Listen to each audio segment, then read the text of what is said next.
plans are made destined to change the course of history. In 1441, two Portuguese captains pick up 12 Africans, brought them to Cabo Branco, Portugal as slaves. This is the beginning of the slave trade. They were so successful that just 4 years after, a tax collector from Lagos set up trade with Africa. This was in about 1444. Don't go nowhere, cause it's a whole lot more. In 1452, the first time sugar's planted on an isle in Portugal. That same year, Pope Nicholas V proclaims that if you're not a Christian, your ass could be put in chains. For years, the Portuguese monopolized the slave game. They were so large, they set up shop in Seville, Spain. Now in 1476, despite papal opposition, the Spanish got down with the shit. It was a captain named Carlos de Valera. He brought back 400 men from Africa. 1481, Diogo da Azambuja builds the castle at Almina. That's modern day Ghana. Not only was it one of the day's busiest ports, it was also one of slavery's most notorious forts. 1483, the discovery of the Congo River, a gold mine if your goal was enslaving niggas. 1492, Columbus sails the ocean blue. Yeah, all right, we're over once again. First, you hawk the jewels, you give me the money, and I buy the ships. Then I discover the new world. You dump the king, and I'll send for you. You say you'll send for me, darling, but will you? Now, look, we've been all through this before. I know, but really, you're such a dreamer. You'll go out there and you'll sail right off the edge of the world. After months and months at sea, death and all type of drama, Chris lands on San Salvador, modern day Bahamas.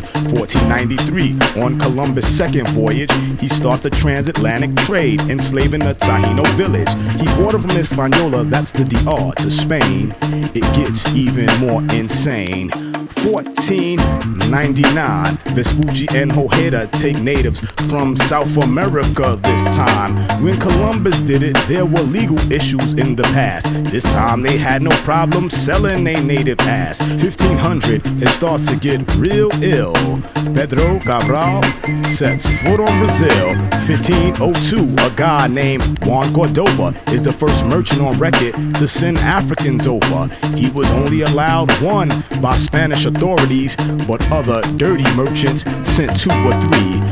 1509, Columbus' son Diego Colon, governor of the empire at that time, said the native slaves were lazy and they worked too slow. 1510, 50 black slaves are shipped to Santo Domingo. 1513, Ponce de Leon, the first European to touch American soil.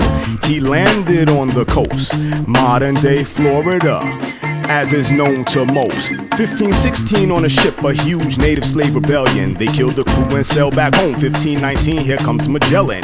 1521, Cortez slaughters the Aztecs. 1522, slaves in Hispaniola break their masters' necks. 1526, the German put slaves on ships. 1532, Pizarro kills the Incas and shit. 1562, the English get into the mix. John Hawkins brought back blacks, potatoes, and tobacco from his trips.